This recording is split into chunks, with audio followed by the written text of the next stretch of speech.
ATV ప్రేక్షకులకి నమస్కారం. Triplex detergents శుభమస్తు కార్యక్రమానికి స్వాగతం. ఈనాడు శుభమస్తు కార్యక్రమంలోని గ్రహఫల మంచంలో గ్రహాల యొక్క స్థితిగతులు, వాటి యొక్క శుభాశుభ ఫలితాల గురించి పరిశీలిద్దాం. అలాగే ఈరోజు 12 రాశుల వరకు ఏ సంఖ్యలు కలిసి వస్తాయి, రంగుల యొక్క ప్రాధాన్యత, ఏ దేవతల్ని పూజించాలి, ఎటువంటి దేవతా స్తుతులు పఠించాలి, ముఖ్యంగా ఈరోజు 12 రాశుల వారు చేపట్టవలసినటువంటి కార్యక్రమాలు ఏమిటో తెలుసుకుందాం. మంగళవారం నాడు జయప్రదంగా ఉండాలంటే, అనుకూలమైనటువంటి పరిస్థితుల్ని ఆహ్వానించాలంటే 12 రాశుల వారు ఎటువంటి ప్రక్రియలు చేపట్టాలో ఈనాటి ఆంతర్యంలో పరిశీలిద్దాం. ముందుగా నేటి పంచాంగ వివరాలు. శ్రీ మన్మథనామ సంవత్సరం మార్గశిర మాసం, దక్షిణాయనం, హేమంత ఋతువు. ఈరోజు మార్గశిర బహుళ ఏకాదశి, దీన్నే సఫల ఏకాదశి అంటాం. ఈ వ్రతాన్ని ఈరోజు ఆచరించడం ద్వారా అనేక రకాలైనటువంటి ఉపయోగాలు చేకూరుతాయి.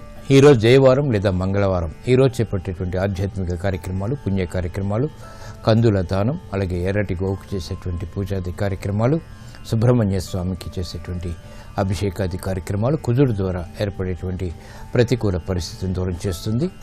ఆర్థిక వ్యవహారాల్లో మెరుగైనటువంటి మార్పులను కలిగిస్తుంది. రుణ ఒత్తిడిని దూరం చేస్తుంది. ఈరోజు నక్షత్రం విశాఖ నక్షత్రం. ఈ విశాఖ నక్షత్రంలో ఈరోజు పుట్టేటువంటి వారికి ఏ పాదంలో పుట్టినప్పటికీ కూడా సామాన్య దోషం, సామాన్య శాంతి తప్పనిసరి. అలాగే ఈరోజు విశాఖ నక్షత్రంలో పుట్టేటువంటి వారికి బృహస్పతి యొక్క మహాదశతోటి ప్రారంభమవుతుంది. ప్రస్తుతం బృహస్పతి యొక్క స్థితి సింహక్షేత్ర స్థితి. ఇక ఈరోజు 12 రాశుల వారికి ఏర్పడేటువంటి శుభాశుభ ఫలితాలను పరిశీలిద్దాం. ముందుగా మేషరాశి. ఈరోజు మేషరాశి వారిని పరిశీలించినట్లయితే జాగ్రత్తతో కూడినటువంటి నిర్ణయాల ద్వారా ఆర్థిక వ్యవహారాల్లో మెరుగైనటువంటి మార్పులు గోచరిస్తాయి. సంబంధ బాంధవ్యాల విషయంలో ఏర్పడినటువంటి ప్రతికూలత తగ్గుతుంది. నూతన స్నేహాల ద్వారా లబ్ధి చేకూరుతుంది. ఆర్థిక వ్యవహారాల్లో మెరుగైనటువంటి మార్పులు చేకూరుతాయి. గృహ విషయాల్లో ఏర్పడినటువంటి అసంతృప్తి సంఘటనని అనుకూలంగా మరల్చుకోగలుగుతారు. ఆరోగ్య విషయంలో కూడా ప్రతికూలత తగ్గుతుంది. పారిశ్రామిక రంగం వారికి చేపట్టేటువంటి కార్యక్రమాల్లో ధైర్య సాహసాలని ప్రదర్శించగలుగుతారు. సంబంధ బాంధవ్యాలు మెరుగవుతాయి. వ్యాపార రంగం వారికి ఆర్థిక వ్యవహారాల్లో మెరుగైనటువంటి మార్పులు గోచరిస్తాయి. మహిళలు గృహ సంబంధిత కార్యక్రమాల్లో ప్రోత్సాహాన్ని పెంపొందింపచేసుకోగలుగుతారు. పిల్లల విషయంలో శ్రద్ధ పెరుగుతుంది. అభివృద్ధి ఆనందాన్ని కలిగిస్తుంది. ఈ రోజు మీ అదృష్ట సంకేతం ఎరుపు వర్ణం ధైర్యాన్ని కలిగిస్తుంది. ప్రతికూల పరిస్థితిని దూరం చేస్తుంది. అనుకూల దైవం సుబ్రహ్మణ్య స్వామి. ఈ రోజు ఈ రాశి వారు సుబ్రహ్మణ్య స్వామిని దర్శించి భక్తి శ్రద్ధలతో ఎర్రటి పుష్పాలతో పూజాది కార్యక్రమాలు నిర్వహించడం ద్వారా మానసిక ధైర్యం పెరుగుతుంది. ఆర్థిక అవకతవకలు దూరమవుతాయి. ఆర్థిక అభివృద్ధి గోచరిస్తుంది. ఆర్థిక వ్యవహారాలు, సంభాషణలు, ప్రక్రియలు ఈరోజు మీకు అనుకూలం. ఈ రోజు వృషభ రాశి వారిని పరిశీలించినట్లయితే సంబంధ బాంధవ్యాల విషయంలో జాగ్రత్తలు వహించాలి. ఆరోగ్య విషయంలో కూడా ప్రతికూలత కొనసాగుతుంది. నూతన బాధ్యతలు బాగా పెరుగుతాయి. శారీరక రుగ్మతలు ప్రబలమవుతాయి. చేపట్టేటువంటి కార్యక్రమాలపై ఏకాగ్రత తగ్గుతుంది. ఆర్థిక వ్యవహారాల్లో ఆచితూచి వ్యవహరించాలి. విద్యార్థులు గట్టి కృషితో మాత్రమే రాణించగలుగుతారు. చేపట్టేటువంటి కార్యక్రమాలపై ఏకాగ్రత తగ్గుతుంది. మహిళలు ఆశించినటువంటి ప్రయోజనాలు ఆర్థికంగా పొందినప్పటికీ గృహ విషయాల్లో జాగ్రత్తతో కూడినటువంటి నిర్ణయాలు తప్పనిసరి. వ్యాపార రంగం వారికి అనువైనటువంటి మార్పులకే చేపట్టేటువంటి కార్యక్రమాలు ప్రతిబంధకాలు తారసపడతాయి. పారిశ్రామిక రంగం వారికి చిక్కులు ఏర్పడినప్పటికీ తిరిగి పరిష్కారాలకే అన్వేషించగలుగుతారు. సాఫ్ట్వేర్ రంగం వారికి జాగ్రత్తతో కూడినటువంటి నిర్ణయాలు తప్పనిసరి. ఈ రోజు మీ అదృష్ట సంఖ్య 5. ఆకుపచ్చ వర్ణం రక్షణకి దోహదపడుతుంది. ఆహ్లాద పరిస్థితుల్ని కలిగిస్తుంది. అనుకూల దైవం శ్రీ వెంకటేశ్వర స్వామి. ఈ రోజు ఈ రాశి వారు శ్రీ వెంకటేశ్వర స్వామిని దర్శించి ఆవుపాలతో కూడినటువంటి అభిషేకాది కార్యక్రమాలు భక్తి శ్రద్ధలతో నిర్వహించడం ద్వారా గ్రహ అతి ప్రతికూలతని దూరం చేసుకోగలుగుతారు. అష్టమ రవి ద్వారా ఏర్పడేటువంటి ప్రతికూల పరిస్థితులు, ఆరోగ్య ప్రతికూలత దూరమవుతాయి. ప్రశాంతత పెరుగుతుంది. ఆరోగ్య పరీక్షలు ఈరోజు మీకు మేలును కలిగిస్తాయి. ఈ రోజు మిథున రాశి వారిని పరిశీలించినట్లయితే స్థిరాస్తి విషయాల్లో అనుకూలత ఏర్పడుతుంది. ఆర్థిక వ్యవహారాల్లో ఆచితూచి నిర్ణయాలు తీసుకోవాలి. విద్యాపరమైనటువంటి వ్యవహారాల్లో సాహస నిర్ణయాల ద్వారా ప్రతికూల పరిస్థితులు తారసపడతాయి. కాబట్టి జాగ్రత్తలు వహించాలి. ఆరోగ్య విషయంలో కూడా ప్రతికూలత కొనసాగుతుంది. జాగ్రత్తతో కూడినటువంటి నిర్ణయాలు గృహపరంగా తప్పనిసరి. వ్యాపార రంగం వారికి అనుకూల పరిస్థితులు ఉన్నప్పటికీ ఆర్థికపరమైనటువంటి నిర్ణయాల విషయంలో లోపాల ద్వారా ప్రతికూలత ఎదురవుతుంది. పారిశ్రామిక రంగం వారు చేపట్టేటువంటి కార్యక్రమాలపై ఏకాగ్రతని పెంపొందింపచేసుకోవాల్సినటువంటి ఆవశ్యకత ఉంటుంది. నూతన కార్యక్రమాలు, బాధ్యతలు వ్యవసాయ రంగం వారికి పెరుగుతాయి. కార్మిక రంగం వారికి చేపట్టేటువంటి కార్యక్రమాల్లో ప్రోత్సాహం లభిస్తుంది. రాజకీయ లబ్ధికి చేపట్టేటువంటి కార్యక్రమాలు రాజకీయ రంగం వారికి కొంత ఊరట కలిగిస్తాయి. ఈ రోజు మీ అదృష్ట సంఖ్య 2, తెలుపు వర్ణం ప్రశాంతతను పెంచుతుంది. అనుకూల దైవం మహాకాళి. ఈ రోజు ఈ రాశివారు మహాకాళి అమ్మవారిని దర్శించి భక్తి శ్రద్ధలతో కుంకుమాది అర్చనాది కార్యక్రమాలు నిర్వహించడం ద్వారా మానసిక ధైర్యం పెరుగుతుంది, శత్రు భీతి తగ్గుతుంది, తద్వారా విజయాలు చేతికి అందుతాయి. స్థిరాస్తి నిర్ణయాలు ఈరోజు మీకు అనుకూలం. ఈరోజు కర్కాటక రాశి వారిని పరిశీలించినట్లయితే వాహన సౌఖ్యం కొనసాగుతుంది. చేపట్టేటువంటి కార్యక్రమాలపై పట్టు బిగించగలుగుతారు. ఆర్థిక విషయాల్లో ఏర్పడినటువంటి జాప్యాలు ముగుస్తాయి. చేపట్టేటువంటి కార్యక్రమాలు అన్ని రంగాల వారికి సంతృప్తిని కలిగిస్తాయి. ఆత్మవిశ్వాసం పెరుగుతుంది. పారిశ్రామిక రంగం వారికి ఆర్థిక వ్యవహారాల్లో మెరుగైనటువంటి మార్పులు గోచరిస్తాయి, ఆనందాన్ని కలిగిస్తాయి. వ్యాపార రంగం వారికి అనుకూల పరిస్థితులు ఆర్థికంగా కొనసాగుతాయి. సాఫ్ట్వేర్ రంగం వారికి ఆర్థిక అభివృద్ధి గోచరిస్తుంది. వృత్తిలో చేపట్టేటువంటి కార్యక్రమాలపై పట్టు బిగించగలుగుతారు. సంతృప్తికర సంఘటనలు మహిళలకి దగ్గరవుతాయి. నూతన వస్తు కొనుగోలు వంటివి ఆనందాన్ని కలిగిస్తాయి. విద్యార్థులు విద్యా సంబంధిత కార్యక్రమాల్లో విజయాలు సాధించగలుగుతారు. విదేశీ ప్రయాణాలు రాణిస్తాయి. నూతన కార్యక్రమాలు వైద్య రంగం వారు చేపట్టగలుగుతారు. ఆశించినటువంటి ఆర్థిక ప్రయోజనాన్ని కూడగట్టుకునేటువంటి ప్రయత్నాలు లాభిస్తాయి. ఈ రోజు మీ అదృష్ట సంఖ్య 9, ఎరుపు వర్ణం ధైర్యాన్ని కలిగిస్తుంది, ప్రతికూల పరిస్థితిని దూరం చేస్తుంది. అనుకూల దైవం ఆంజనేయ స్వామి. ఈ రోజు ఈ రాశివారు ఆంజనేయ స్వామిని దర్శించి భక్తి శ్రద్ధలతో ఎర్రటి పుష్పాలతో కూడినటువంటి పూజాది కార్యక్రమాలు నిర్వహించడం ద్వారా మానసిక ధైర్యం పెరుగుతుంది. ఆర్థిక వ్యవహారాల్లో వేగవంతమైన అనుకూల మార్పులు పొందగలుగుతారు. ఆనందం దగ్గరవుతుంది. విదేశీ ప్రయాణాలు సంభాషణలు ఈరోజు మీకు లాభిస్తాయి. ఈరోజు సింహరాశి వారిని పరిశీలించినట్లయితే మానసిక ధైర్యం పెరుగుతుంది. చేపట్టేటువంటి కార్యక్రమాలపై పట్టు బిగించగలుగుతారు. నూతన కార్యక్రమాన్ని చకచకా పూర్తి చేయగలుగుతారు. సాహస నిర్ణయాల ద్వారా వ్యాపారపరంగా ఆశించినటువంటి ప్రయోజనాలు పొందగలుగుతారు. అభివృద్ధి గృహరీత్యా ఆనందాన్ని కలిగిస్తుంది. నూతన కార్యక్రమాలలో ప్రాధాన్యత పెరుగుతుంది. పారిశ్రామిక రంగం వారికి చేపట్టేటువంటి కార్యక్రమాలు కలిసి వస్తాయి. వ్యాపార విస్తరణ వంటివి వ్యాపార రంగం వారికి ఆనందాన్ని కలిగిస్తాయి. పైవారితో సంభాషణలు రుచిస్తాయి. మహిళలు ఆనందకర పరిస్థితుల్ని ఆహ్వానించగలుగుతారు. గృహరీత్యా సౌఖ్యం పెరుగుతుంది. నూతన వాహన కొనుగోలు వంటివి ఆనందాన్ని కలిగిస్తాయి. కార్యక్రమ నిర్వహణలో ఆశించినటువంటి ప్రయోజనాలు వ్యాపార రంగం వారు పొందగలుగుతారు. వ్యవసాయ రంగం వారికి అనుకూల పరిస్థితులు గోచరిస్తాయి. సినీ రంగం వారికి చేపట్టేటువంటి కార్యక్రమాల్లో ప్రోత్సాహం లభిస్తుంది. సాఫ్ట్వేర్ రంగం వారికి అనుకూల పరిస్థితులు వృత్తిపరంగా ఆనందాన్ని కలిగిస్తాయి. ఈ రోజు మీ అదృష్ట సంఖ్య 3, పసుపు వర్ణం త్వరితగతిని శుభాన్ని కలిగిస్తుంది, ప్రతికూల పరిస్థితులను దూరం చేస్తుంది. అనుకూల దైవం సుబ్రహ్మణ్య స్వామి. ఈ రోజు ఈ రాశి వారు సుబ్రహ్మణ్య స్వామిని దర్శించి భక్తి శ్రద్ధలతో ఎర్రటి పుష్పాలతో పూజాది కార్యక్రమాలు నిర్వహించడం ద్వారా ఆర్థిక వ్యవహారాల్లో ఏర్పడినటువంటి ప్రతికూల పరిస్థితులు తగ్గుతాయి. రుణ ఒత్తిళ్లు దూరమవుతాయి. వ్యాపార రుణ ప్రయత్నాలు ఈరోజు మీకు లాభిస్తాయి. ఈ రోజు కన్యారాశి వారిని పరిశీలించినట్లయితే ఆర్థిక వ్యవహారాలు కలిసి వస్తాయి. మానసిక ధైర్యం పెరుగుతుంది. చేపట్టేటువంటి కార్యక్రమాల్లో ప్రతిభని పెంపొందింప చేసుకోగలుగుతారు. పిల్లల విషయంలో శ్రద్ధ పెరుగుతుంది. నూతన గృహ కార్యక్రమాల్ని చకచకా పూర్తి చేయగలుగుతారు. వ్యాపార రంగం వారికి అనుకున్నవి సాధించాలనేటువంటి పట్టుదల పెరుగుతుంది. కార్యక్రమ నిర్వహణలో నైపుణ్యాన్ని ప్రదర్శించగలుగుతారు. పారిశ్రామిక రంగం వారికి ఆర్థిక వ్యవహారాలు కలిసి వస్తాయి. సాఫ్ట్వేర్ రంగం వారికి చేపట్టేటువంటి కార్యక్రమాల్లో అభివృద్ధి గోచరిస్తుంది. సాహస నిర్ణయాల ద్వారా విజయాలు సాధించగలుగుతారు. మహిళలు శుభవార్తలు వింటారు. విద్యార్థులు ఆశించినటువంటి ప్రయోజనాలు పొందగలుగుతారు. కార్యక్రమ నిర్వహణలో ఏర్పడినటువంటి ప్రతికూలత కార్మిక రంగం వారికి తగ్గుతుంది. సినీ రంగం వారికి చేపట్టేటువంటి కార్యక్రమాలు ప్రోత్సాహాన్ని కలిగిస్తాయి. ఆదాయ వృద్ధిగా చేపట్టేటువంటి కార్యక్రమాలు కూడా కలిసి వస్తాయి. ఈ రోజు మీ అదృష్ట సంఖ్య 5, ఆకుపచ్చ వర్ణం రక్షణకి దోహదపడుతుంది, ప్రతికూల పరిస్థితులను దూరం చేస్తుంది. అనుకూల దైవం శ్రీ మహాలక్ష్మి. ఈ రోజు ఈ రాశివారు శ్రీ మహాలక్ష్మి అమ్మవారిని దర్శించి శ్రీ సూక్త విధానంతో కుంకుమాది అర్చనాది కార్యక్రమాలతో పూజాది కార్యక్రమాలు నిర్వహించడం ద్వారా ఆర్థిక వ్యవహారాల్లో మెరుగైనటువంటి మార్పులు చోటు చేసుకుంటాయి. ఆనందాన్ని కలిగిస్తాయి. ఆర్థిక అభివృద్ధి వేగవంతమవుతుంది. స్థిరాస్తి కొనుగోలు వంటివి ఈరోజు మీకు అనుకూలం.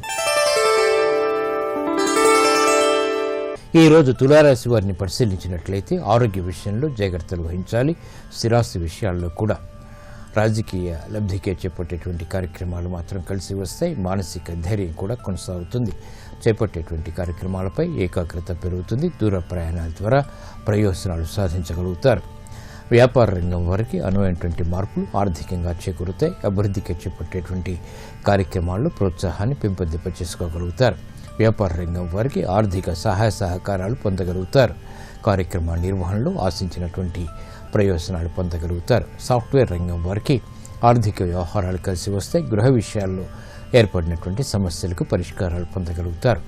ఆరోగ్య ఖర్చులు పెరిగినప్పటికీ సంతృప్తికర సంఘటనలు మానసికంగా కొనసాగుతాయి. ఈ రోజు మీ అదృష్ట సంఖ్య 1. ఎరుపు వర్ణం ధైర్యాన్ని కలిగిస్తుంది. ప్రతికూల పరిస్థితులను దూరం చేస్తుంది. అనుకూల దైవం ఈశ్వరుడు. ఈ రోజు ఈ రాశి వారు శివాలయాన్ని దర్శించి ఈశ్వరుడికి అభిషేకాది కార్యక్రమాలు, బిల్వపత్రితో కూడినటువంటి పూజాది కార్యక్రమాలు భక్తి శ్రద్ధలతో నిర్వహించడం ద్వారా మానసిక ప్రశాంతత పెరుగుతుంది. కార్యక్రమాల్లో విజయాలు సాధించగలుగుతారు. ఉద్యోగ ప్రయత్నాలు ఈ రోజు మీకు అనుకూలం.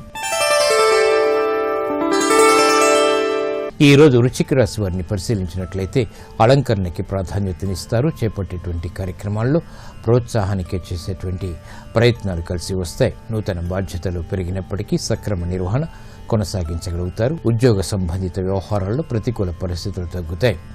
నూతన కార్యక్రమాలను వ్యాపారపరంగా కూడా ప్రారంభించగలుగుతారు. ఆర్థిక వ్యయం ఉన్నప్పటికీ ఆదాయం కూడా సమాంతరంగా కొనసాగుతుంది. అనుకూల ప్రతికూల పరిస్థితులు అన్ని రంగాల వారికి దగ్గరవుతాయి. పారిశ్రామిక రంగం వారికి చేపట్టేటువంటి కార్యక్రమాల్లో మొదట ప్రతికూలత, తర్వాత అనుకూలత ఏర్పడతాయి. వ్యాపార రంగం వారికి ఆర్థిక వ్యయం ఉన్నప్పటికీ శుభ పరిణామాలు కూడా వ్యాపారపరంగా కొనసాగుతాయి. విద్యార్థులు గట్టి కృషితో మాత్రమే రాణించగలుగుతారు. మహిళలు ఆశించినటువంటి ప్రయోజనాలు గృహరీత్యా పెంపొందింప చేసుకోగలుగుతారు. ఈ రోజు మీ అదృష్ట సంఖ్య 2. తెలుపు వర్ణం ప్రశాంతతను పెంచుతుంది. ప్రతికూల పరిస్థితిని దూరం చేస్తుంది. అనుకూల దైవం ఆంజనేయ స్వామి. ఈ రోజు ఈ రాశి వారు ఆంజనేయ స్వామిని దర్శించి భక్తి శ్రద్ధలతో ఎర్రటి పుష్పాలతో పూజాది కార్యక్రమాలు నిర్వహించడం ద్వారా మానసిక ధైర్యం పెరుగుతుంది. ఏలినాటి శని ద్వారా లేదా జన్మశని ద్వారా ఏర్పడేటువంటి ప్రతికూలత తగ్గుతుంది. ఆరోగ్య రక్షణ ఏర్పడుతుంది. విదేశీ లావాదేవీలు, సంభాషణలు, ప్రక్రియలు ఈ రోజు మీకు అనుకూలం. ఈ రోజు ధనుసు రాశి వారిని పరిశీలించినట్లయితే రాజకీయ వ్యవహారాల్లో నెగ్గుకు రాగలుగుతారు. వ్యాపారపరమైనటువంటి నిర్ణయాలు కలిసి వస్తాయి. వ్యాపార విస్తరణకి చేపట్టేటువంటి కార్యక్రమాలు ప్రోత్సాహం లభిస్తుంది. గృహ విషయాల్లో ఆనందకర సంఘటనలు చోటు చేసుకుంటాయి. శ్రమ ఉన్నప్పటికీ ఆశించినటువంటి ప్రయోజనాన్ని ఆలస్యంగానైనా పొందగలుగుతారు. రుణ ఒత్తిళ్లు తగ్గుతాయి. ఆరోగ్యంలో కూడా ప్రతికూలత తగ్గుతుంది. వ్యాపార రంగం వారికి ఆశించినటువంటి ప్రయోజనాలు దగ్గరవుతాయి. వ్యాపార విస్తరణ ద్వారా ఏర్పడినటువంటి ప్రతికూల పరిస్థితులు సమసిపోతాయి. నూతన కార్యక్రమాలు పారిశ్రామిక రంగం వారు చేపట్టగలుగుతారు. అభివృద్ధికి చేపట్టేటువంటి కార్యక్రమాలలో యుక్తులు కలిసి వస్తాయి. కార్యక్రమ నిర్వహణలో నైపుణ్యం వ్యవసాయ రంగం వారికి పెరుగుతుంది.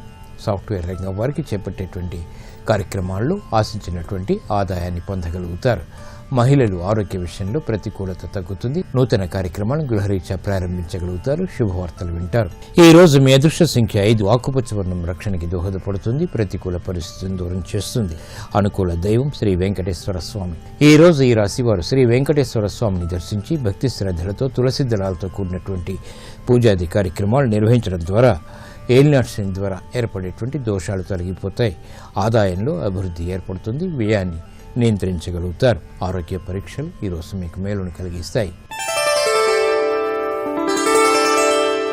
ఈరోజు మకర రాశి వారిని పరిశీలించినట్లయితే వ్యాపారపరమైనటువంటి నిర్ణయాలు కలిసి వస్తాయి.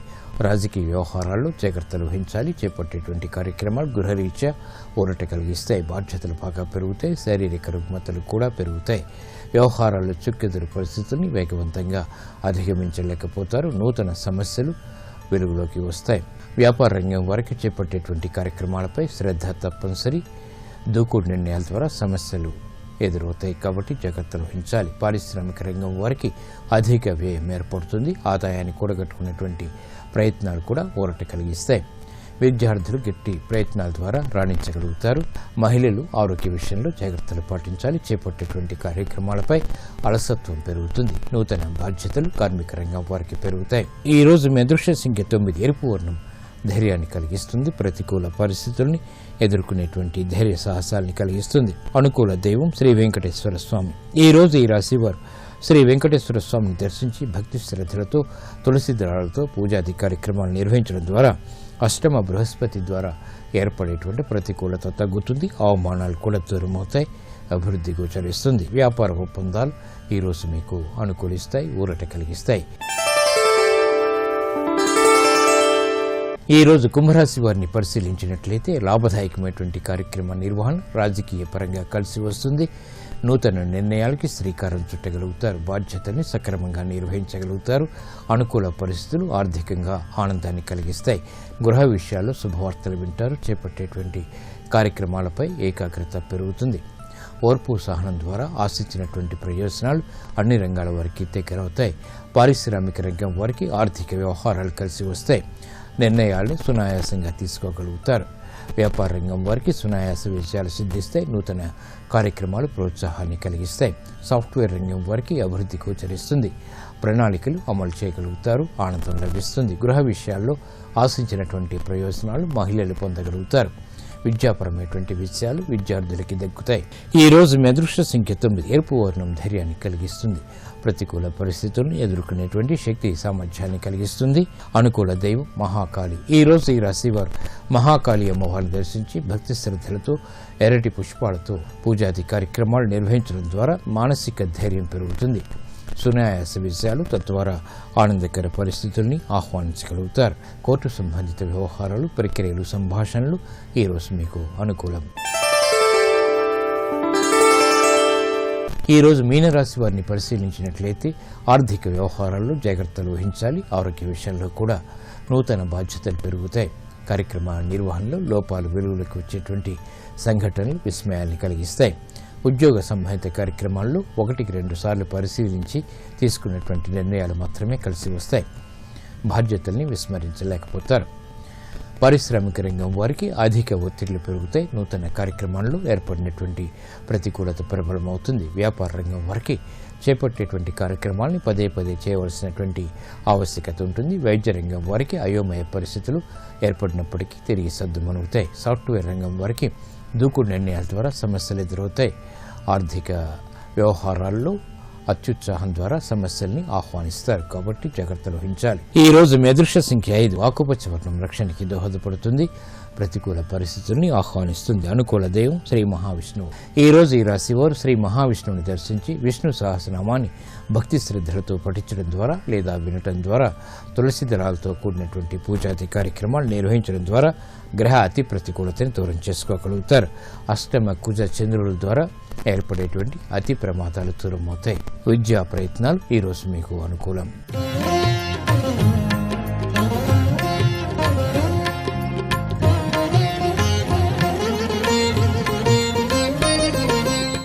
మంగళకరమైనటువంటి కార్యక్రమాలు చేపట్టడానికి మంగళవారం ఎలా ఉపకరిస్తుంది?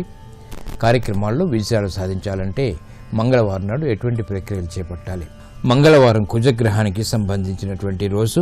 కుజుడు యొక్క పరిపాలన మంగళవారం నాడు పూర్తిగా ఉంటుంది. ఆంజనేయ స్వామికి ప్రేమైనటువంటి రోజు కూడా. మంగళవారం మీకు మంగళకరంగా ఉండాలంటే కొన్ని విధి విధానాల్ని పాటించాలి. మంగళవారం నాడు హనుమాన్ చాలీసాని పఠించాలి. ఇది కుదరని వారు ఓం నమో ఆంజనేయ అనేటువంటి నామాన్ని 11 సార్లు మౌనంగా జపించాలి. ఎర్ర పూలతో దైవాన్ని మంగళవారం నాడు ఆరాధించడం ద్వారా ఆర్థిక విజయాలు సాధించగలుగుతారు. గోధుమలు, బెల్లంతో చేసినటువంటి వంటకాలు నివేదన చేసి ఆరగించడం ద్వారా శుభ ఫలితాలు ఏర్పడతాయి. మంగళవారం కోర్టు లావాదేవీలకు కూడా మంచిది. సుబ్రహ్మణ్య స్వామి ఆలయాన్ని దర్శించడం మంగళవారం నాడు చాలా శ్రేయస్కరం. క్యారెట్లు, కందులు ఆహారంలో ఉండేలా ఉంటే మంగళవారం నాడు చక్కటి ఫలితాలు పొందగలుగుతారు. ఆరోగ్య రక్షణ ఏర్పడుతుంది. వీలైతే ప్రతిరోజు రాగి పాత్రల్ని ఉపయోగించడం ద్వారా ఆరోగ్య రక్షణ ఏర్పడుతుంది. కుదరకపోతే కనీసం మంగళవారం నాడైనా రాగి చెంబుతో నీళ్లు త్రాగడం శ్రేయస్కరం. తూర్పు దిక్కు ప్రయాణాలు మంగళవారం నాడు కొంత మేలును చేస్తాయి. ఎర్రటి దుస్తుల్ని మంగళవారం నాడు ధరించడం ద్వారా మానసిక ధైర్యం పెరుగుతుంది. వీలైతే మంగళవారం రాత్రి అల్పాహారాన్ని మాత్రమే స్వీకరించడం ద్వారా ఆరోగ్య రక్షణకి దోహదపడుతుంది.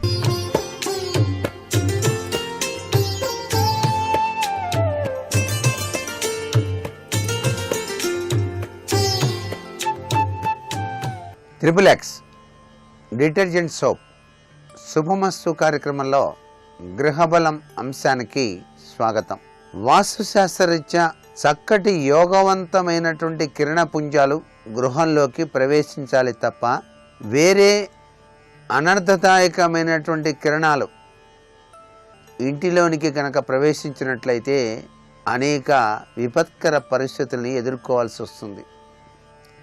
అంటే ఆ దివ్యవంతమైన శక్తి పుంజాల ప్రభావం గృహంపై ఎప్పుడూ కూడాను ప్రసరింపజేస్తూనే ఉండాలి. ఉదాహరణకి ఇంటి ముందు కానివ్వండి, వెనక కానివ్వండి, నాలుగు పక్కల కూడాను మర్రి, రావి, తాడి చెట్లు, బలమైన వృక్షాలు ఉన్నాయనుకోండి, ఆ ఇంట్లోకి ఎప్పుడు చూసినప్పటికీ కూడాను దేదీప్యవంతమైన శక్తి పుంజాలు రావు. ఒక విధమైనటువంటి నెగిటివ్ ఎనర్జీయే వస్తుంది.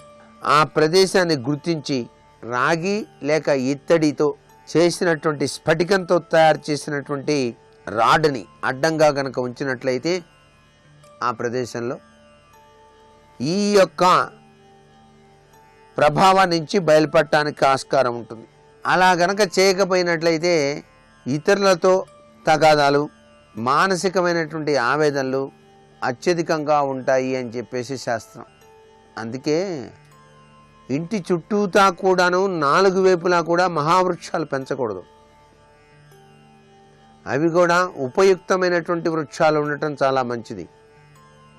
మర్రి కానీ, రావి కానీ, జువ్వి కానీ, తాడి చెట్లు కానీ ఇవన్నీ పొలాల్లో ఉండాలి. ఇంటి ప్రాంగణంలో మాత్రం ఉండటానికి వీల్లేదు అనే విషయాన్ని ఇక్కడ మనం వాస్తుశాస్త్రరీత్యా గ్రహించాలి. అంతేకాకుండా అండి, ఏ గృహమైనా సరే, అపార్ట్మెంట్ అయినా సరే, ఎదురెదురు ఇళ్ళు ఉండి ఒక ఇంటి సింహద్వారం మరొక ఇంటి సింహద్వారం ఎదురుగా ఉంటే కించిత్తు ఇబ్బంది కలిగి తీరుతుంది అనేటువంటి విషయాన్ని కూడా గుర్తుపెట్టుకోవాలి. అనారోగ్య సమస్యలు రావడానికి ఆస్కారాలు ఎక్కువగా ఉంటాయి. ఆటంకాలు కూడాను ఏర్పడతాయి. ఎదురింటి వాళ్ళ యొక్క సింహద్వారం వచ్చి మీ ఇంటి సింహద్వారం మధ్యలో పడకూడదు. దానివల్ల చాలా అరిష్టాలు సంభవిస్తాయి. అది చూసుకొని ఇల్లు కట్టుకోవాలి, ఎవరు కట్టుకున్నప్పటికీ కూడా. చాలా వాస్తుశాస్త్రరీత్యా ముఖ్యమైనటువంటి విశేషం. అలాగే ఎదురింటి గోడ ఎండింగు మన ఇల్లు కట్టేటప్పుడు మన సింహద్వారం మధ్యలో పడకూడదు. ఆ గోడ వాస్తుశాస్త్రరీత్యా చాలా అనర్థాలు. ఇవన్నీ గుర్తెరిగి ఇల్లు నిర్మాణం చేసుకోవాలి. ఇంటి స్థలానికి తూర్పు దిశ నుండి రోడ్డు సూల ఉందనుకోండి, ఆ ఇంట్లో ఉన్న ఇల్లాలి జీవితం చాలా అనర్థదాయకంగా మారుతుంది. అంటే ఆమెకు అనారోగ్యం చేస్తుంది, జీవితం అంతా తలకిందులైనట్టుగా భావిస్తుంది, అనేక బాధలు వస్తాయి. రోడ్డు సూల వల్ల ఏమవుతుంది? ఆ రోడ్డు సూల యొక్క ప్రభావం నుంచి బయటపడాలంటే తప్పనిసరిగా ఆ రోడ్డు సూల ఎక్కడైతే వస్తుందో ఆ ప్రాంతంలో వినాయకుడి విగ్రహాన్ని కానీ, లేక స్వస్తిక్ సింబల్ కానీ, లేక అశోక వృక్షం కానీ తప్పనిసరిగా నాటి తీరాలి. ఇలా చేసినట్లయితే ఆ యొక్క స్థూల ప్రభావం ఈ గృహం పైన పని చేయదు. ఏ స్థలానికైనా సరే, గృహానికైనా సరే రోడ్డు స్థూల గనక ఉంటే ఆ ఇంట్లో నివసించే వాళ్ళంతా కోపతాపాలతో ఉంటారు, ఉక్రోషాలకు లోనవుతారు, అనవసర సమస్యలతో ఇరుక్కోవడం జరుగుతుంది, విప్లవ భావాలు కలిగి ఉంటారు, కుటుంబాలకి దూరమయ్యేటువంటి ప్రభావం ఉంటుంది, అనేక శస్త్రచికిత్సలు జరగడానికి కూడా ఆస్కారాలు ఉంటాయి. తక్కువగా అంచనా వేయటానికి వీల్లేదు. రోడ్డు సూల ఉన్న ఇళ్ళు కొనుక్కోకపోవటమే మంచిది. రోడ్డు సూల కనుక ఉన్నదో అనేక అనర్థాలకు గురవుతారు అనేటువంటి విషయాన్ని మనం గుర్తుపెట్టుకోవాలి. ఈ అరిష్టాలు పోయి సకల సౌభాగ్య తత్వంతో అదృష్టకరమైన జీవితాన్ని సాగించాలి అంటే దీనికి ఒకటే మార్గం. నైరుతి మూల ఇంటి పై భాగాన విఘ్నేశ్వర విగ్రహాన్ని నుంచి ఈశాన్యం చూస్తున్నట్టుగా స్థాపితం చేయండి. పై భాగాన కొంతవరకు విపత్కర పరిస్థితి నుంచి బయటపడటానికి ఆస్కారం ఎంతగానో ఉంటుంది సుమా అనేటువంటి విషయాన్ని కూడా వాస్తుపరంగా మనం గుర్తుపెట్టుకోవాలి. అన్నిటికన్నా ఘోరమైనటువంటి రోడ్డు సూల దక్షిణ నైరుతి అండి. దక్షిణ నైరుతి నుంచి రోడ్డు సూల వచ్చి కనుక ఇంట్లో కనుక కొట్టినట్లయితే యజమానికి శత్రు బాధలు, కోర్టు కేసులు తప్పనిసరిగా ఉంటాయి. అందుచేత దక్షిణ నైరుతి వీధిపోటు లేక రోడ్డు శూల అస్సలు పనికిరావు అనేటువంటి విషయాన్ని వాస్తుశాస్త్రరీత్యా ప్రతి ఒక్కరూ గ్రహించాలి. అదే ఈశాన్యం, తూర్పు ఈశాన్యం కానివ్వండి, ఉత్తర ఈశాన్యం కానీ వీధిపోటు కనుక ఉన్నట్లయితే చాలా అదృష్టం. ఏ స్థలంలో అయినా సరే ఆ విధంగా ఉండవచ్చు. దానివల్ల ఎటువంటి నష్టం వాటిల్లదు. మరి మిగతా రోడ్డు శూలల్లో చాలా ఘోరవంతమైన రోడ్డు శూలని ప్రసాదించేది మాత్రం దక్షిణ నైరుతి రోడ్డు శూలే. ఆగ్నేయ రోడ్డు శూల, వాయువ్య రోడ్డు శూల ఇవన్నీ కూడా చాలా అనర్థాలుగా ఉంటాయి.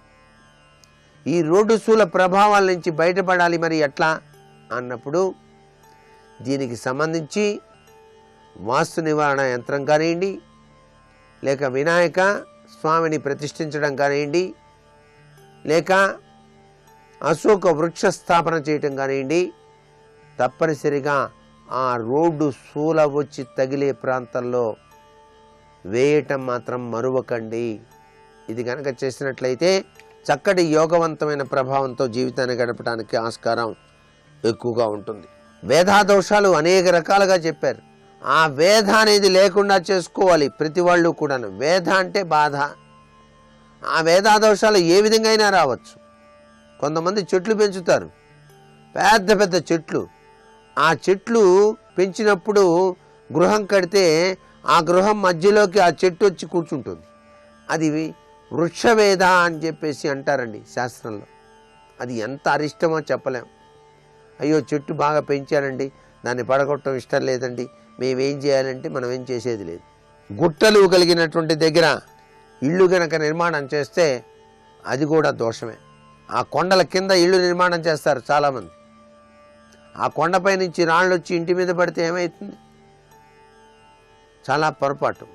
కొండలు దగ్గరగా ఇళ్ళు నిర్మాణం చేయకూడదు. గృహము యొక్క నేల మట్టానికి దిగువ భాగంలో సింహద్వారం కనుక ఉన్నట్లయితే దాన్ని బధిరవేధ అంటారు. ఇది దుఃఖాన్ని కలిగిస్తుంది అనేటువంటి విషయాన్ని గుర్తుపెట్టుకోండి. గృహానికి తగినట్టుగా కాక ద్వారాలు కిటికీలు పెద్దవిగా ఉంటే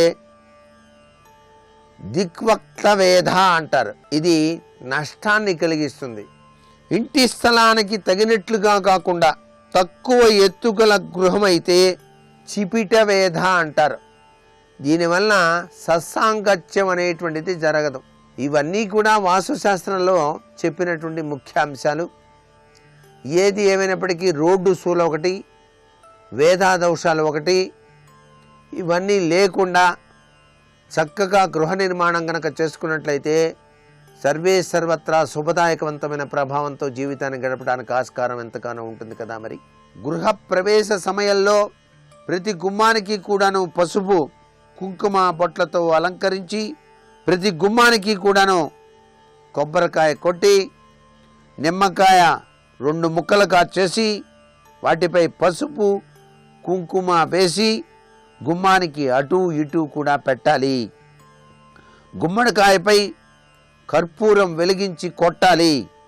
యజమాని యొక్క సోదరి ముందుగా బిందెతో నీళ్లు పోసి లోపలికి అడుగుపెట్టి తదుపరి యజమానురాలు లోపలికి వెళ్లాల్సి ఉంటుంది. గృహప్రవేశ సమయంలో ఆడపడుచుకు ప్రత్యేక స్థానాన్ని ఇచ్చారండి. అందుకే ఆమె బిందె పట్టుకొని లోపలికి ప్రవేశిస్తుంది నీళ్లతోటి. ఆమె సాక్షాత్తు లక్ష్మీ స్వరూపంగా భావించారు.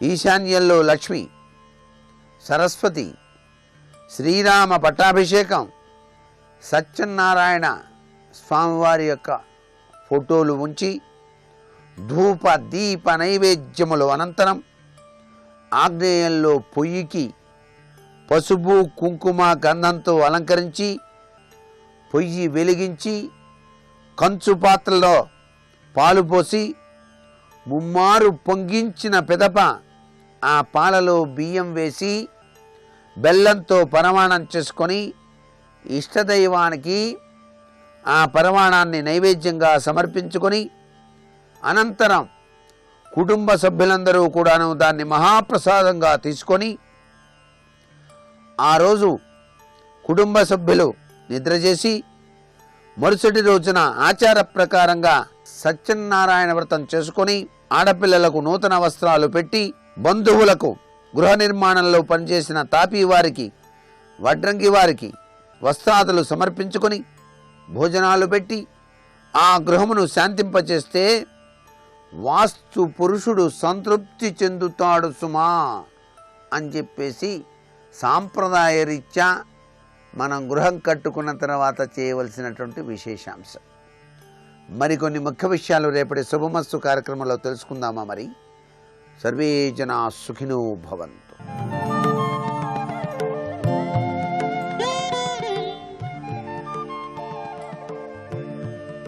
సుబ్రహ్మణ్యం సుబ్రహ్మణ్యం హర హర శివ శివ సుబ్రహ్మణ్యం సుబ్రహ్మణ్యం సుబ్రహ్మణ్యం శివ శివ హర హర సుబ్రహ్మణ్యం సుబ్రహ్మణ్యం సుబ్రహ్మణ్యం హర హర శివ శివ సుబ్రహ్మణ్యం సుబ్రహ్మణ్యం సుబ్రహ్మణ్యం శివ శివ హర హర సుబ్రహ్మణ్యం. బట్ట శరీరాన్ని ఆచ్ఛాదించడానికి కారణం, పరుల చేత ఆకర్షింపబడకుండా ఉండడానికి వస్త్రం అడ్డొస్తుంది. కానీ పరమేశ్వరుడు ఎవరిని ఆకర్షించాలి? ఆయనకు అవసరం లేదు, ఆయనే అందరి చేత పూజింపబడతాడు. అందుకే భక్తి వస్త్రాన్ని ఆయన కట్టుకోడు. మనం భక్తి వస్త్రం కట్టుకుని పరమేశ్వరుణ్ణి చేరుతాం. ఆయన ఎవరి పట్ల భక్తిగా ఉండాలి? ఆయనే సర్వలోకములకు తండ్రి. ఆయన భక్తితో ఉండడానికి ఇంకా ఆయన ఎవరి పట్ల ఉండడానికి అవకాశం ఉండదు. అందుకే ఆయన భక్తి వస్త్రాన్ని ధరించడు కాబట్టి దిగంబరుడు అని పిలుస్తారు. కాబట్టి ఇప్పుడు ఆయన ఏం చెయ్యాలి? మరి కర్తవ్యం అంటే ఆయన తనలో తాను రమిస్తాడు. తనలోనే ఉన్నటువంటి ఆత్మ అంతటా వ్యాపించి ఉంది కాబట్టి తనలో తాను రమిస్తూ తపస్సు ఎందు ఉంటాడు. ఇప్పుడు అదే చేస్తున్నాడు. ఇప్పుడు తపస్సులో ఉన్నవాణ్ణి కామము వేపుకి ఎవరు లాగుతారు? ఎలా మరి తారకాసురుడు చావడం? ఇది ఒక పెద్ద ప్రశ్న అయిపోయింది. 33 కోట్ల మంది దేవతలు కాదు, సమస్త లోకాలు, మనుష్యులు, సమస్త గణములు ఎలా ఈ పీఠముడికి అసలు ఎలా విడుతుంది? బెంగ పెట్టుకుని ఉన్నారు. ఎవరో ఒకడు మార్గం చూడాలి కదా. దేవేంద్రుడి బుద్ధి ఒకలా ఆలోచించి ఆయన అన్నాడు, పార్వతీ పరమేశ్వరుల ఇద్దరికీ వివాహం జరిగితే కదూ అసలు వాళ్ళిద్దరి మధ్య దాంపత్యం నడవడం, అప్పుడు కదూ కొడుకు పుట్టడం. ఆ తర్వాత ఎలా పుడతాడు పక్కన పెట్టండి, శివుడే చూస్తాడు. కానీ అసలు ముందు పార్వతీదేవితో వివాహం జరగాలి. జరిగితే ఆమె ఒక్కతయే పరమశివుని యొక్క వీర్యస్ఖలనమునకు కారణము కాగలదు అని, పార్వతీదేవి పట్ల పరమశివుడు వ్యామోహం పొందాలంటే ఒక్కటే కారణం ఉంది, ముందు అసలు పార్వతీదేవి రావాలి. పరమశివునిలో ఐక్యం అయిపోయింది కదా. కాబట్టి ఇప్పుడు దేవతలందరూ వెళ్ళి అమ్మవారిని యజ్ఞగుండంలో హవిస్సిచ్చి ప్రార్థన చేశారు. అమ్మా నువ్వు శరీరాన్ని స్వీకరించాలి అని అడిగారు. ఆవిడ కారుణ్యమూర్తి ప్రత్యక్షమైంది. అయి మీరందరు అడిగారు గనక సనక సనందనాదుల చేత పితరుల యొక్క కుమార్తెలు శాపాన్ని పొందినటువంటి వైనం ఒకటి ఉన్నది కనుక నేను దక్ష ప్రజాపతి కూతురుగా ఉండగా పరమశివుడితో కలిసి హిమవత్పర్వత ప్రాంతమునందు విహరిస్తున్నప్పుడు మేనకాదేవి నాలాంటి కూతురు కావాలని మనసులో కోరుకుంది కనుక నేను మేనకాదేవికి కుమార్తెగా వస్తాను అని అంగీకరించి ఆ తల్లి మేనకా హిమవంతులకు కుమార్తెగా ఆవిర్భవించి, ఇలా ఆవిర్భవించే ముందు ఆమెయే చెప్పింది మేనకా హిమవంతులకు, నేను ఆదిపరాశక్తిని, నేను మీ కడుపున కుమార్తెగా వస్తున్నానని చెప్పింది. ఇప్పుడు ఆ కూతురు పుట్టినప్పుడు హిమవంతుడు మేనకాదేవి పొందినటువంటి ఆనందం అంతా ఇంత కాదు. ఎందుకంటే వాళ్ళకి తెలుసు సాక్షాత్ పరదేవతయే తమకి కుమార్తెగా వచ్చిందన్న విషయం. అందుకే హిమవంతుడు పారవస్యంతో ఆ పిల్లని చూసి ఎత్తుకుని నరదేవాసుర పూజితాంఘ్రియుగళ నారాయణీ శాంకరి అని పిలుస్తూ, అమ్మా తరుణి ఆగమవందిత భగవతి తల్లి జగన్మోహిని, నువ్వు నారాయణివి, సమస్త లోకముల చేత పూజింపబడవలసినటువంటి దానివి, నాకు కుమార్తెగా వచ్చావా? గిరులలో ననొక్క గిరినైన నా పేరు వెలయచేసి తిటుల ఇందువదన, నీకు తండ్రినైతి నాకింత చాలదే ఇది మహాద్భుతంబు ఇందువదన అన్నాడు. ఇది దక్షుడికి హిమవంతుడికి ఉన్న తేడా. అమ్మా ఎన్నో కొండలున్నాయి, అందులో నేను ఓ కొండని, హిమవత్ పర్వతాన్ని, కానీ నువ్వు నాకు కుమార్తెగా వచ్చి హైమవతి అని పేరు పెట్టుకున్నావు. ఇప్పుడు నా పేరు చిరస్థాయిగా లోకంలో నిలబడిపోయింది. నీకు తండ్రినైతి నాకింత చాలదే, ఇది మహాద్భుతంబు ఇందువదన. ఓ పిల్లా, నా అదృష్టం. శంకరాచార్యుల వారంతటి వారు కరాగ్రీణ స్పృష్టం తుహినగిరినా వత్సలతయా అని పొంగిపోయారు. హిమవంతుడి చెయ్యిని తలుచుకుని స్తోత్రం చేశారు శంకరాచార్యులు. ఏమి చెయ్యి? ఆ చెయ్యి ఏమి గడ్డం అమ్మవారిది. లోకాలకన్నిటికీ అన్నం పెట్టేటటువంటి అన్నపూర్ణ కుమార్తెగా వస్తే ఆవిడ గడ్డం పట్టుకుని హిమవంతుడు, అమ్మా నా తల్లి కదూ, ఇంకొంచెం బువ్వ తినమ్మా అని బతిమాలాడు. అందరికీ తల్లిని తనకి కూతురు అనుకుని అన్నం తినమని బతిమాలి పట్టుకున్నటువంటి గడ్డం, అటువంటి చెయ్యి. ఏం అదృష్టమా హిమవంతుడుదన్నారు. మేనకాదేవి కమనీయ మోహన కారభారతి వచ్చే దయతోడనను కన్న తల్లి వచ్చే. ఆమె సామాన్యమైనటువంటి తల్లి కాదు.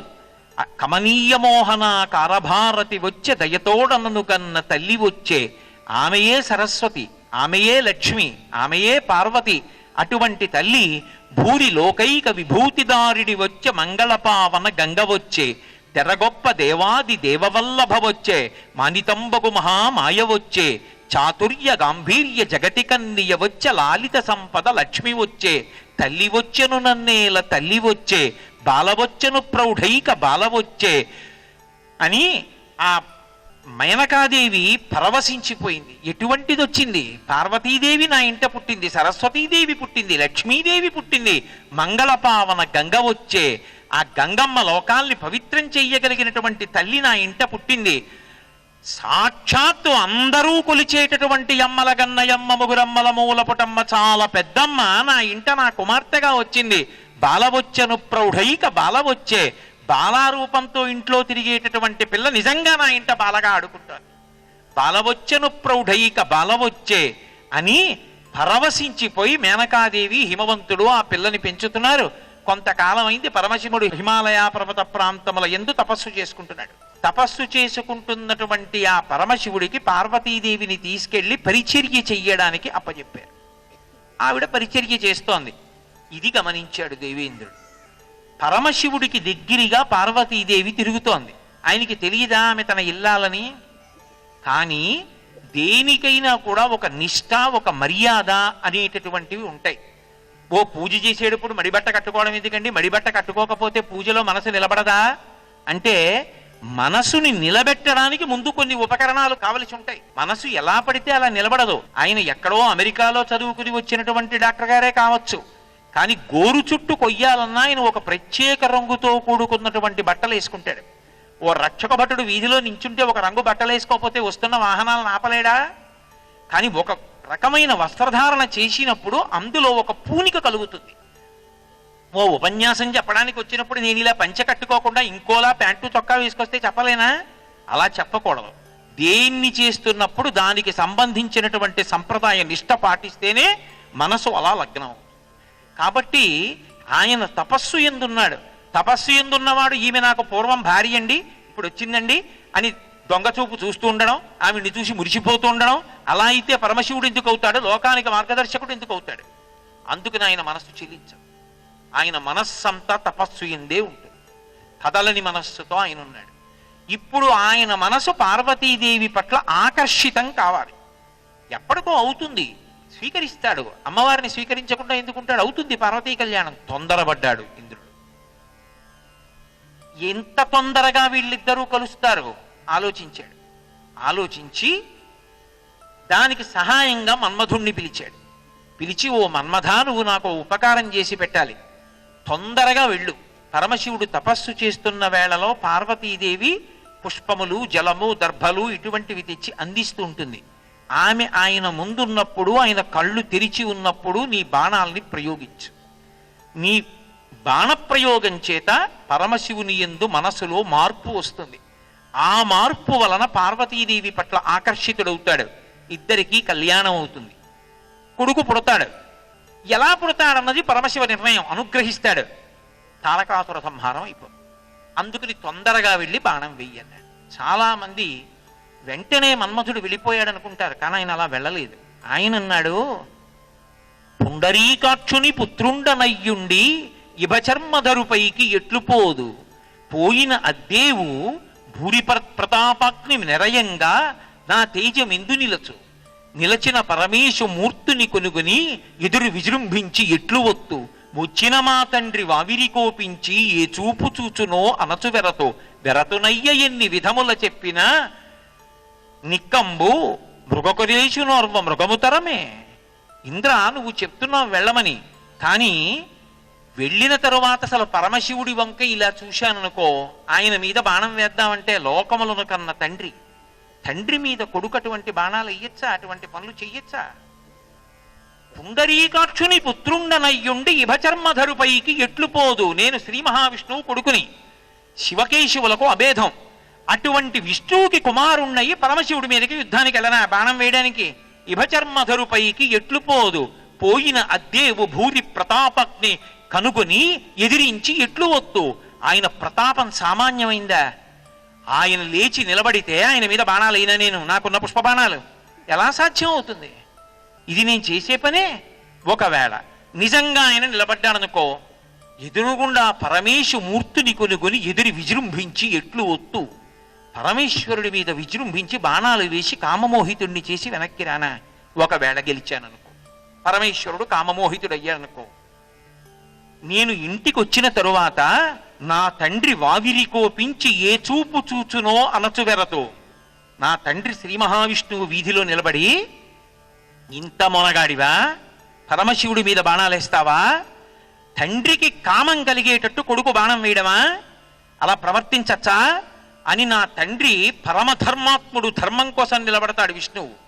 నా తండ్రి నా వంక చూస్తే నేనేం జవాబు చెప్పను? నువ్వేమో చాలా తేలిక పని అంటున్నావు, కానీ ఇది సాధ్యమయ్యే పనే.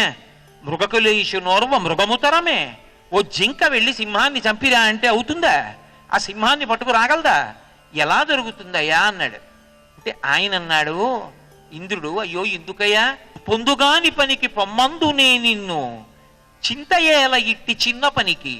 చాలా చిన్న పనోయ్ మన్మథ, నువ్వు చేయలేని పని అయితే నిన్ను పంపిస్తానా? ఆ తారకాసుర సంహారానికి నువ్వు సాధనవై మా అందరికీ సంతోషాన్ని కల్పించవయ్యా, బయలుదేరన్నాడు.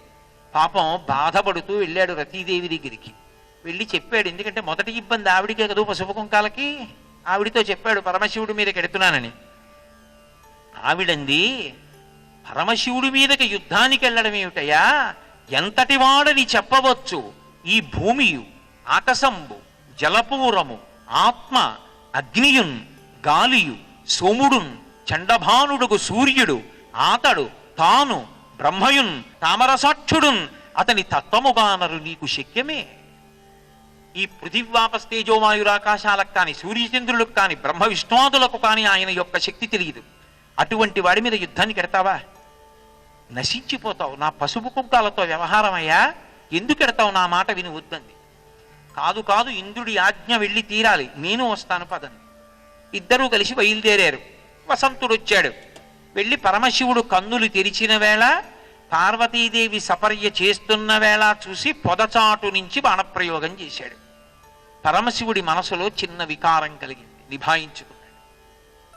ఇంత తపోనిష్టలో ఉన్నటువంటి నా మనసు వికారం ఎందుకు పొందింది?